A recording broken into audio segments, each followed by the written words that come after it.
오늘 함께 읽은 열왕기하 8장의 말씀의 내용을 보니까 수네임 여인이 등장을 하고 기근을 피했다가 다시 왔더니 자기의 전투가 빼앗긴 거죠. 한마디로 말해서 그것을 찾기 위해서 왕에게 왔는데 마침 조금 뒤에도 말씀드리겠지만 게하시를 만나게 되고 또 그 일에 대해서 설명하고 있는 상태여서 오히려 관리도 한 명이 붙여지고 그 땅을 도로 찾는 그런 이야기와 그리고 아람에게 우리 남북의 그 동맹군이 패배하는 그런 싸움에서 지는 이야기, 그리고 여호람 왕, 그리고 아하시아, 이렇게 이어지는 그 왕이 이어지는 이야기들이 오늘 말씀 가운데 기록이 되어 있습니다. 오늘 말씀을 나누기 전에 어제가 아니죠. 5장 말씀할 때 게하시가 등장하지 않습니까? 게하시가 등장을 하고 나아만 장군 등장했을 때요. 그리고 그때 게하시가 어떠한 일을 경험하게 됩니까? 나병이 게하시에게 다시 왔단 말이에요. 근데 오늘 보면은 그 게하시가 왕 앞에 나아가서 그런 이야기들을 하지 않습니까?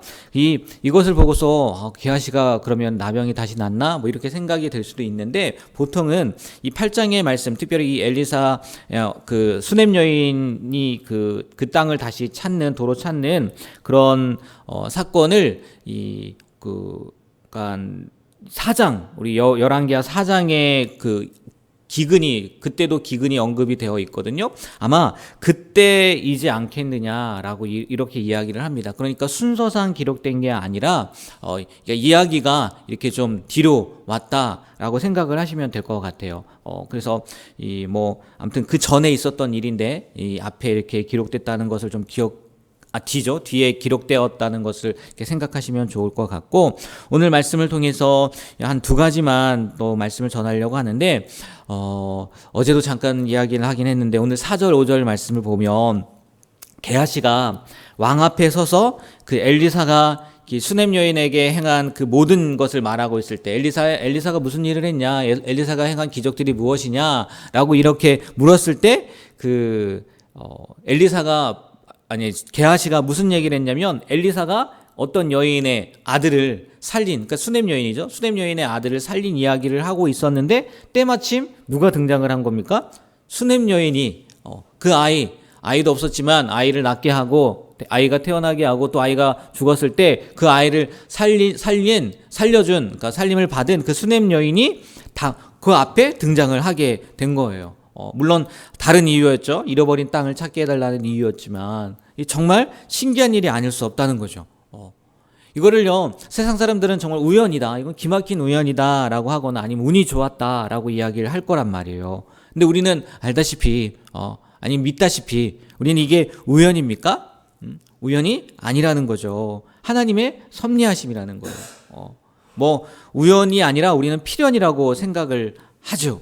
물론 이게 우연과 필연이라는 것이 사람에 따라서 이렇게 다를 수도 있겠지만, 그래서 한마디로 정의하기가 쉽진 않을 수도 있겠지만, 분명한 것은요, 믿지 않는 사람들에게는 모든 일이 우연일 수밖에 없어요. 왜? 그걸 섭리하는 사람이 없거든요. 그걸 주관하는 사람이 없거든요. 그 일들을 이끌어가는 사람이 없거든요. 그들은 한마디로 말해서 하나님을 믿는 믿음이 없단 말이에요. 그러니까 모든 것이 우연이고요, 정말 운이 좋았다, 이렇게밖에 생각할 수 없다는 거죠. 그러나 믿는 우리는요, 믿는 우리는 그것이 우연이 아니라 하나님의 섭리, 필연이라는 거죠. 여러분, 이 우연이라는 것과 이 필연이라는 것의 그 차이가 뭔지 아십니까? 우연으로요, 오늘 너무 좋았어요. 그럼 내일은요? 몰라요. 어떻게 될지 모른단 말이에요. 오늘 운이 좋았다고 해서요, 오늘 그 우연으로 말미암아 그 기막힌 우연이다 이렇게 했다 하더라도요, 내일은요 모른단 말이에요. 그래서요, 오늘 좋았을지 모르겠지만 또 내일을 생각하면 불안할 수밖에 없는 거예요. 하지만 우리는요, 모든 것이 하나님의 섭리 아래 있고 하나님의 주권하에 있고 하나님의 주관하에 있단 말이에요. 그러면요, 하나님의 손에 붙들렸기 때문에요, 우리는 미래가, 내일이 두려울 필요가 있겠습니까? 두려울 필요가 없다는 거예요. 왜? 하나님의 손 안에 있기 때문에. 그 차이가요 굉장히 크다는 거예요. 우리가요 믿는 성도이지 않습니까? 그러니까 우리 안에 이루어지는 모든 일들은 우연이 아니라 하나님의 섭리하에 이루어진다는 것을 믿고요. 두려워하지 않았으면 좋겠고 염려하지 않았으면 좋겠고 걱정하지 않았으면 좋겠어요. 하나님이요 때에 따라서요 꼭 필요한 사람들을 붙여주신단 말이에요. 어제 예배 때도 잠깐 말씀을 드렸지 않습니까? 소방 점검을 하는데 진짜 때마침 엘리베이터가 고장이 나고, 예? 그리고 때마침 그 엘리베이터 기사가 오고 또 때마침 소방 점검하는 분들이 오고, 그리고 필요한 부분에 대해서 이야기를 했는데 그 기사 엘리베이터 기사가 없었으면은 뭐 점검 그 지적 사항이라고 하죠. 지적 사항에 들어가게 되고 나중에 한 번 더 와서 물론 제대로 되겠죠. 나중에 한 번 더 와서 고치게 되는 그런 상황들이 벌어질 법했는데 하나님께서 정말 그렇잖아요. 세상 사람들은 우연이라고 생각하지 않겠냐는 거예요. 근데 저희는요 아니에요. 저는 정말 그때 하나님 진짜 대단하시다라는 마음이 들더라고요. 여러분 우리 안에서 이루어지는 모든 일들은요 우연이 아니에요. 하나님의 주권 안에 있는 하나님의 섭리하에 있는 필연인 줄 믿고요. 또 앞으로 무엇이 생길까 어떤 일이 있을까 두려워하지 마시고요. 염려하지 마시고요. 담대하게 하루하루 살아가시게 되길 주님의 이름으로 축복합니다. 예, 하나님이요 여러분들과 함께 하세요. 그리고 하나님의 섭리 아래 모든 것이 있습니다. 아멘. 네, 그리고요 두 번째로는 11절 12절 말씀을 보면 그 엘리사가 하사엘이 자기 왕이 낫겠습니까? 라는 물어보라고 해서 와서 묻지 않습니까? 근데 오히려 엘리사가 뭐 낫겠다고는 하지만 그 하사엘이 왕이 될 것을 얘기하고 더 나아가서는 오늘 말씀에 보니까 엘리사가 눈물을 흘렸다고 얘기해요. 하사엘을 보면서 눈물을 흘렸다고 기록을 하고 있어요. 여러분 이 하사엘로 말미암아서 이스라엘이 고통을 당한다는 거 물론 하나님의 뜻이라고 하지만 이 자기 동족에게 그렇지 않습니까? 엘리사가 이스라엘 사람 아니에요? 자기 동족에게 그 고난을 주게 될 그 사람 앞에서 그 사람에게 하나님의 예언을 전하는 거는요 쉽지 않았을 거예요. 그렇잖아요. 지금 뭘 전하고 있는 거예요? 하사엘에게 네가 나의 백성들을 괴롭힐 거야. 얼마나 어려웠겠어요. 그러니까 아마 여기서 흘린 눈물은요, 그 이스라엘 백성들을 생각한 그 아픈 마음, 그 마음 때문에 흘리는 눈물일 거예요. 그럼에도 불구하고요, 하사엘에게 엘리사는요, 하나님께서 전해주신, 하나님께서 보여주신, 하나님께서 말씀하신 것을 어떻게 해요? 다 전하고 있단 말이에요. 빠짐없이 전하고 있단 말이에요. 이게 말씀을 전하는 사람의 뭐라고 해야 되죠? 책임이라고 해야 되나? 그런 게 있는 것 같아요. 자기의 사적인 감정이나 아니면 친분이나 그리고 혈연 뭐 그 밖에 관계에 얽매여서는 절대 안 된다는 거죠. 말씀을 전하는 사람은 뭐만 전하면 되는 거예요? 하나님의 말씀만 전하면 되는 거예요. 이렇게 표현을 해놨더라고요. 말씀을 전하는 자는 하나님이 사용하시는 도구로서 묵묵히 주인의 밭을 가는 황소와 같습니다. 라고 이렇게 표현을 하더라고요. 도구라는 거예요. 그리고 주인의 밭을 가는 황소와 같다는 거예요. 그런데 이 황소가 자기가 일하기 싫다고 밭 갈기 싫다고 자기 마음대로 행하면 어떻게 되겠냐는 거예요. 아마도 주인의 채찍을 맞게 되겠죠.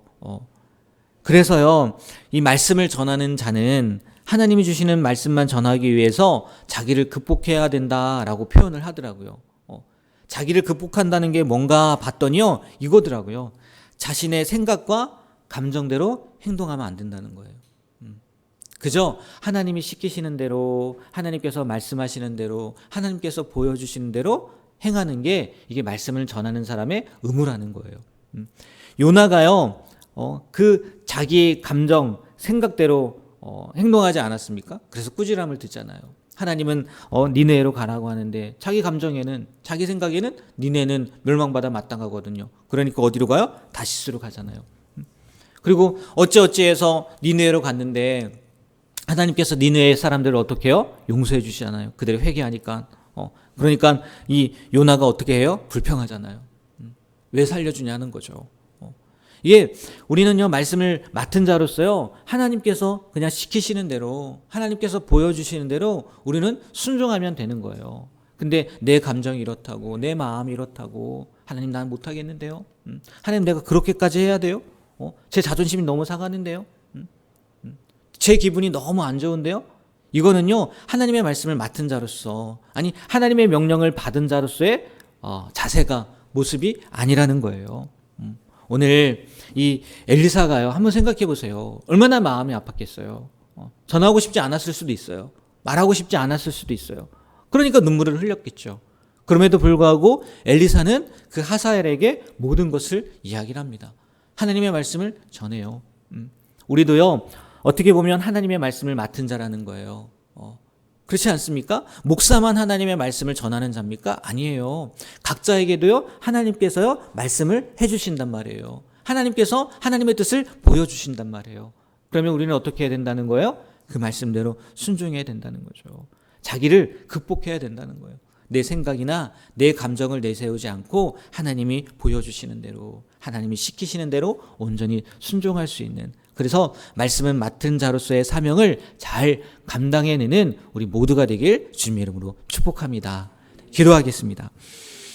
하나님, 오늘도 생명 주셔서 주님 앞에 나와 귀한 주님의 말씀을 듣고 또 기도함으로 하루를 시작하게 됨에 너무나 감사드립니다.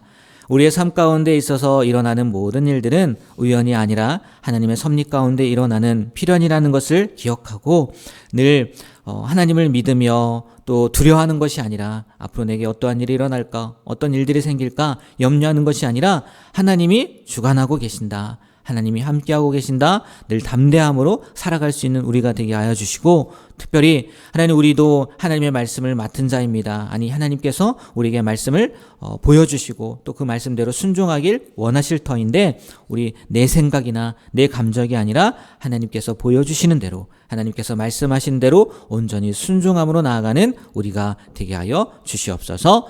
예수님의 이름으로 기도합니다. 아멘.